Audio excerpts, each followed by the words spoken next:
In this video, we're going to go over a couple quick tips for some tricks for when you're mounting your models in the articulator, particularly if there's a missing tooth on one side, or as in this case, you have an occlusal plane that has some cant to it on one side. So basically any situation where you have asymmetry from the right to the left, after you set your model, set your opposing, and you go to set your landmarks, if you do the typical right molar, left molar, incisal edge, midline, first thing you'll notice is that there's a lot more tooth showing through the translucent blue plane on one side of the arch than the other. That's going to be your first key, like, okay, something's a little off on this case. So it's easy to get into that muscle memory, right molar, left molar, incisal edge, midline, boom, let's go. And you might not catch this, even though now that I've said it out loud, it looks like glaringly obvious. We've got a ton of tooth over here, none over here. So take a quick second to pause and check what's showing through the blue plane. If you see something unusual, it's good to pivot your view and kind of look at this. And so yeah, we can see we've got quite a bit of cant, both in the sagittal plane, and that's as a result of the occlusal horizontal plane in blue. All right, so strategy number one, if you've got an intruded tooth or a missing tooth, is to try to go to an equivalent spot on either a tooth behind or a tooth below. A tooth behind or a tooth in front. So moving those there definitely improved it, but we still have several degrees of cant, and I think that if you're comparing canine line or kind of the anterior occlusal plane to the posterior, there's going to be no way around having some cant, and then we just need to decide if we're going to kind of split the difference or stay aligned with kind of what's the predominant plane in this case. So alternatively, we could come up to the premolars and see if we can get something more symmetric there. In this case, I think that almost exacerbates it.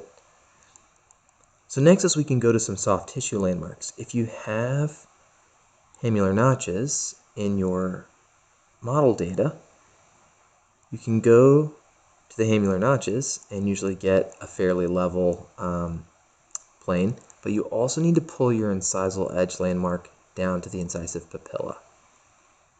Okay, that is going to change a little bit the height from the horizontal plane that you get, but this is a fairly common set of landmarks to mount on, and I should click on the right one if I'm gonna. So I'm gonna go here, and there we go. So now that those are more or less equivalent, we can check.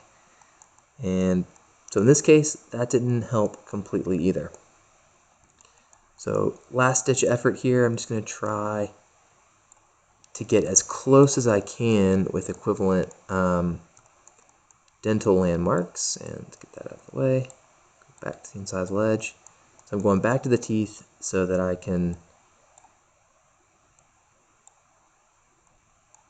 try and get this as close as possible.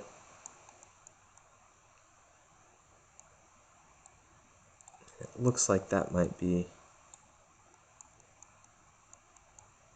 the ticket, is to get that, that cusp as close to the plane as we can get. Then we can cheat just a little bit and pull this one down the cusp incline.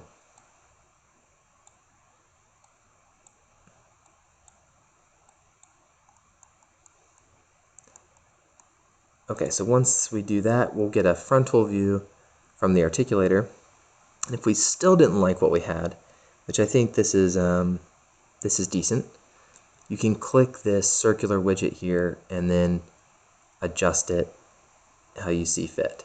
So the plane is going to move with the models at this point. So however you estimate the occlusal plane, and that's really not going to have a ton of bearing on the case, except for situations where the occlusal plane is way off.